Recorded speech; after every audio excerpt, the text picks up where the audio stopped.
এবার বুঝলো তো লিভারপুলবাসী এলিসন বেকার কি জিনিস, কেন এলিসন বেকারকে বিশ্বের সেরা গোলকিপার বলা হয়।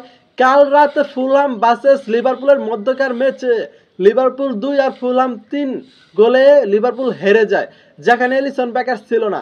আর এলিসন বেকার যদি থাকতো অবশ্যই লিভারপুল ম্যাচটা জিততো বলে আমি মনে করি। কারণ আপনারা তো দেখতে পাচ্ছেন যে পিএসজি আর লিভারপুলের ম্যাচটাতে এলিসন বেকার কিরকম সেভ দিয়েছিল, এমনকি গোলকিপার হয়ে সে ম্যান অফ দ্য ম্যাচ হয়েছিল। আর আপনি যদি গুগলে সার্চ করেন who is the goalkeeper in the world, ওইখানে অবশ্যই এলিসন বেকার নামটাই আসবে। এলিসন বেকার হচ্ছে বিশ্বের সেরা গোলকিপার, এটা মানা না মানা আপনার ব্যাপার। আর অন্যদিকে ম্যানচেস্টার ইউনাইটেড আর ম্যানচেস্টার সিটি ম্যাচটি ড্র হয়েছে এবং অ্যাটলেটিকো মাদ্রিদ ম্যাচটা জিতেছে। এই ছিল আজকে খেলার জমজমাট একটা রাত, ঠিক আছে।